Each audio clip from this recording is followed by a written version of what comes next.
पास में सबसे पहले होता है रेडिएशन, एक ही जगह खड़े होकर अलग अलग रेडिएशन लेते रहो तो हो गया रेडिएशन मेथड। अगर आपका इनएक्सेसिबल एरिया है तो हमने एक पॉइंट पे खड़े होकर रेडिएशन लिए, दूसरे पॉइंट पे खड़े होकर रेडिएशन लिए, जहां पे जाके इंटरसेक्ट कर गए उसको बोलेंगे इंटरसेक्शन। अदरवाइज आप ट्रेवर्सिंग कर सकते हो, एक पॉइंट पे खड़े होकर बी पॉइंट को देखा, बी से खड़े होकर वापस ए को देखा और सी को देखा, सी पे जाके वापस बी को देखा, ए को देखा, डी को देखा, फिर डी पे जाके सी को देखा, बी को देखा, ए को देखा, ऐसे करके ट्रेवर्स बना सकते हो। और फिर आता रीसेक्शन। रीसेक्शन हम इसलिए करते हैं ताकि कल जो गलती हो गई थी, कल जहां हम इंस्ट्रूमेंट छोड़ के आए, कल जहां सर्वे छोड़ के आए, वहीं से वापस शुरू करना है। अपनी ही लोकेशन को एग्जैक्ट ढूंढने के लिए हमको रीसेक्शन करना पड़ता है।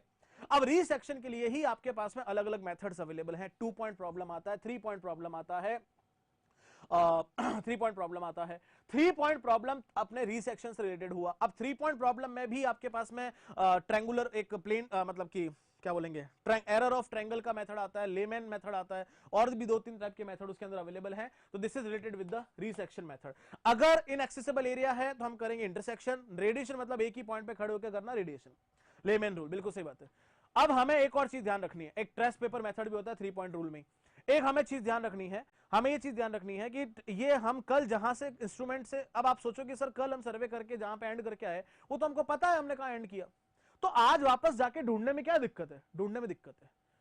आप जगह तो ढूंढ लोगे लेकिन आपकी टेबल किस ओरिएंटेशन में थी वो नहीं ढूंढ पाओगे। इस पूरे कार्यक्रम में सबसे इंपॉर्टेंट ही ओरिएंटेशन है, क्योंकि आपकी ग्राउंड की एग्जैक्ट सिचुएशन को आप लाइव ऑन द रोड या ऑन द साइट आप एज इट इज उसको मैप पे उतार रहे हो, तो ओरिएंटेशन उसका करेक्ट होना बहुत ही ज्यादा मैंडेटरी है। तो कल वाले ओरिएंटेशन में लाने के लिए दिक्कत है। जैसे जैसे अभी अभी अभी मैं कैसे बताऊं, ये पेन मैंने ऐसे पकड़ रखा है, अभी मैंने ऐसे पकड़ रखा है। आपको मैं कल पूछूंगा कि मैंने पेन कैसे पकड़ रखा था, आप बोलोगे सर आपने अपने गाल के पास में ऐसे ले रखा था। तो अब मैं कल आया, कल मैंने ऐसे पकड़ लिया पेन, तो क्या ये सही है? क्या ये सही है? आप बोलोगे हाँ गाल के पास से सही है। क्या ये सही है? शायद सही है। क्या ये सही है? शायद सही है। अभी मैं ऐसे खड़ा हो जाऊं, क्या ये सही है? शायद सही है। तो आप एग्जैक्टली किस ओरिएंटेशन में थे ये हमें डिसाइड करना पड़ता है कि कल क्या करके आए थे, एग्जैक्टली टेबल किस डायरेक्शन में खड़ी हुई थी, उसके लिए हमें ओरिएंटेशन बहुत जरूरी है। उसके लिए रीसेक्शन मेथड करना पड़ता है। अगला पढ़ो।